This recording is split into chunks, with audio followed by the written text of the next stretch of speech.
Well, the Manitoba Liberal Party has a new interim leader today. Cindy Lamoureux, the recently re-elected MLA for Tyndall Park, has been named to the post. In fact, Lamoureux was the only Liberal elected as an MLA in this month's provincial election. Dougald Lamont resigned as the party's leader after losing his seat in the election. And Cindy Lamoureux will be sworn in for her third term in office this Friday. Cindy joins me now in studio. Well, hello there. Hi, Marjorie. Thank you so much for allowing me to join you today. Thank you for joining us. So how are you feeling about being named the new interim leader of the Manitoba Liberal Party? You know, I'm very honored to be the interim leader of the Manitoba Liberal Party. I have a lot of confidence in our board, and I'm grateful to have this opportunity. Now, you're the only Liberal who won their seat in this month's provincial election. How does it feel knowing that you are going to be the only Liberal who will be in that chamber when the session begins again in the fall? There are a lot of feelings that sort of come with that, but I feel very energized right now. I feel very excited going back into session. I have some wonderful people surrounding me, providing me with excellent advice. I know you made mention of my colleagues, Dr. Jon Gerrard and Dougald Lamont, both who have been incredibly supportive of me since election night. I know with Dr. Jon Gerrard, I think I've spoken with him every day since the election. He's provided me a lot of advice and guidance and continues to. And Dougald has been supporting me. We were talking just last night, and he's been very public, and I appreciate it so much just in taking over interim leader. Now, you are the only one elected. Why do you think that your constituents in Tyndall Park decided to give you another term in office? I don't think there's a simple answer to that. I think every constituency is very, very different. Every constituency votes for different reasons. I know some constituencies focus on policy. I think some constituencies focus more on grassroots politics. Some constituencies are very city-focused, for example. And I think in the situation that I am in now, I am just incredibly lucky to have constituents who considered me, and we pulled it off in the election. You have lost, the Liberals have lost 2 seats. Dougald Lamont was not re-elected, as well as Dr. Jon Gerrard. Why do you think Manitobans chose to not re-elect Dr. Gerrard or Dougald? I don't think it has to do with Dr. Gerrard and Mr. Lamont as much as it actually has to do with what people are calling this NDP orange wave. I think that I've heard from people since the election, they didn't necessarily want Wob either, but they didn't want Stephenson. And I think that as Manitoba Liberals and moving forward and what I plan to do as interim, we need to provide that alternative option.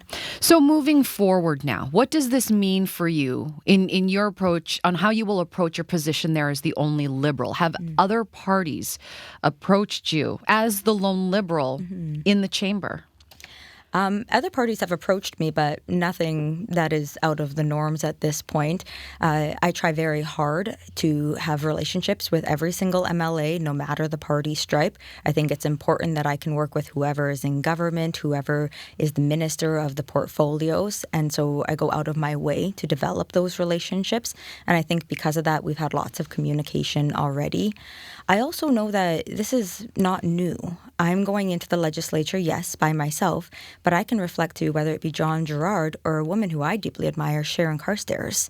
She was the lone in the Manitoba legislature, and if you reflect back to 1986, when she was alone, she actually grew the party to 20 seats over the course of 2 years. This has been done. This isn't new territory. We just have to learn from other people, such as Sharon in this case, and take some notes from what she has done. And I'm going to be doing this. I'm actually going to Ottawa next week to meet with Sharon. Now, you talked about how Sharon grew the party. As the interim leader, how do you plan to grow the Liberal Party? I mean, we're just starting a new term here, but there's 4 years to get this work done. How do you grow the Manitoba Liberals here? Well, I know taking upon interim leadership, there are two priorities that I have. One is the finances of the party, and two, its membership. We do have to grow that party. We know that. And we recognize the Manitoba Liberals, as far as votes go, we actually did quite well in the election. We had over 51,000 votes. And that's a lot who actually came out and participated in the Manitoba provincial election. But within the party, we have to ensure that we keep our very, very qualified and competent candidates. We had the best slate of candidates, and I truly believe that. We need to make sure that we keep the teams around the candidates. Every candidate, they would have had like an official agent. They would have had campaign managers. They have a team of volunteers. We want to make sure they stay involved and active in the party. And one of the ways to do this are to create opportunities. So one thing that I'm going to be doing as interim leader, and I've already started beginning this, is creating something called a caucus of candidates. And again, this was a page from Sharon Carstairs. I believe the name she had was a caucus of critics. And it's the idea of having a shadow cabinet. So you don't actually have to be a sitting MLA to be a minister. Kind of a cool fact. So I took this logic and I thought, if I have all of these wonderful people around me who are so skilled and trained in different fields, let's keep them involved in the party, because I need the help. I want them around me. And so they're going to be surrounding me with advice when, for example, a piece of healthcare legislation, if that gets tabled in the House, my colleague, Rhonda Nicol, who ran in Kirkfield Park, she is going to be my healthcare critic. She's going to be by my side, helping me understand legislation. When there are events throughout the city, I can't attend everything. I'm only one person. But if there's a healthcare event, for example, and I can't attend, Rhonda will be there. I plan to do this with all the portfolios. You are the new interim leader, but do you have any plans to become the permanent leader of the Liberal Party? I'm not going to comment in regards to my future as a potential permanent leader at this point. I think it'd be a little bit premature. What are you looking forward to the most about getting back to business at the Legislative Assembly? I think that's exactly it. It's getting back to business. You know, everyone has been in full-blown campaign mode, and now the dust is starting to settle a little bit, but the emails, the phone calls, the walk-ins into the constituency office, that hasn't stopped throughout whether it be the campaign period or the last couple of weeks. And I'm looking forward to finding out who the different departments are going to be so I can continue advocating on behalf of my constituents. And I'm excited to be able to take on not only Tyndall Park, but all of Manitoba. I want to learn what else is happening throughout Manitoba. You're going to be sworn in on Friday. This is your third term. How is this term going to be different than the other terms that you've served?